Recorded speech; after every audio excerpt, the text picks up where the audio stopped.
পারি না, কোনো হাঁটতে পারি না। মাইশের বাড়িতে মাইশের চাল এক না দেয়, শাক দেয়, তাকে আমি খাই বাবা। কিডনি হারিয়ে মৃত্যুর সঙ্গে লড়ছেন শামসুল হক। অভাবের কাছে থমকে আছে চিকিৎসা। মানবিক সহায়তা পেলে হয়তো ফিরে পেতে পারেন নতুন জীবন। লালমনিরহাট সদর উপজেলার হারাটি ইউনিয়নের কাজীচড়া গ্রামের বাসিন্দা শামসুল হক। বয়স প্রায় 54 বছর।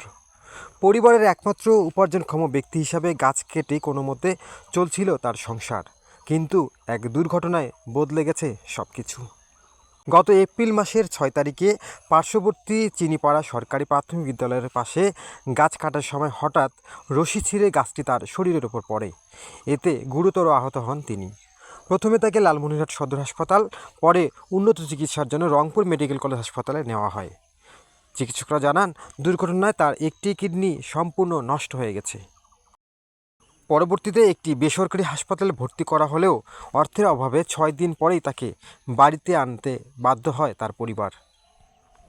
পেটে মনে করো ওই যে গাছ পড়িয়ে মনে করো কিডনি একটা ফাটি গেছে, তাহলে মনে করো গরিব মানুষ আমি চিকিৎসা করতে পারিনি। সরকারের কাছে আবেদন করবেন লাগছে, আমি যখন একটা যখন চিকিৎসা করে মোটা দাগে যখন একটা আমি চিকিৎসা করা গাছ কাটবে খাবার নাই বা ওই জন্য একটা চা খেয়ে চলে গেছে, যাই গাছ কাটবে যাই একজন হয়েছে মনে কিডনি ফাটি গেছে। তারপরে মেডিকেল নিয়েছে, লালমনির মেডিকেল। ওরে কই বলছে বলে রক্ত সরছে, পেশাব রক্ত সরছে, তখন বলছে বলে রংপুর নিয়ে যাও। তখন রংপুর সরকারি মেডিকেল ওঠে নিয়েছি, উঠে যাই বিদেশ দেশে।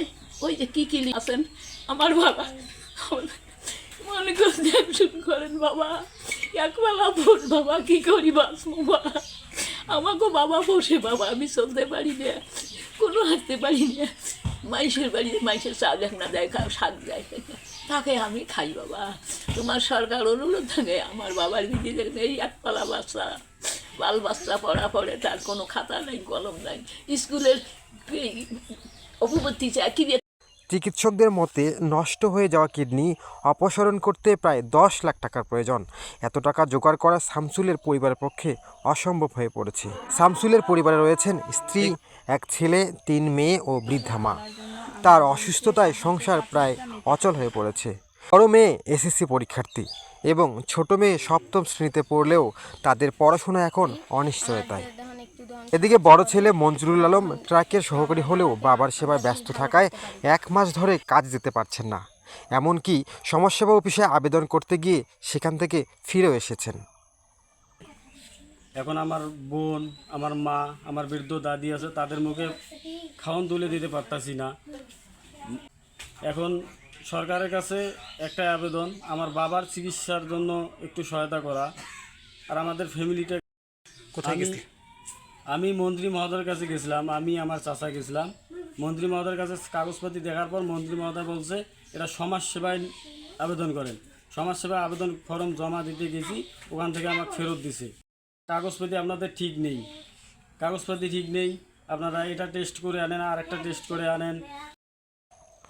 শামসুল হকের চিকিৎসার জন্য স্থানীয় সংসদ সদস্য, বিত্তশালী ব্যক্তি ও মানবিক সংগঠনগুলোর কাছে সাহায্যের আবেদন জানিয়েছেন তার পরিবার। আর জেলা সমাজসেবা কর্মকর্তা বলছেন, নিয়ম অনুযায়ী আবেদন করলে যাচাই বাছাই শেষে অবশ্যই প্রয়োজনীয় সহায়তা দেওয়া হবে। যাচাই বাছাই করে দেওয়ার পর জেলা কমিটির সিদ্ধান্ত মোতাবেক আমরা তাকে প্রয়োজনীয় আর্থিক সহায়তা দেব। আর যদি উনি আমাদের সমাজ কল্যাণ পরিষদে আর্থিক সাহায্যের জন্য আবেদন করে, সেক্ষেত্রে আমরা তাকে প্রয়োজনীয় আর্থিক সহায়তা করার চেষ্টা করব। কিডনি হারিয়ে জীবনের সঙ্গে লড়ছেন শামসুল হক। প্রয়োজন শুধু একটু সহায়তা, তাতেই হয়তো বাঁচতে পারে তার প্রাণ। লালমনি পোস্ট।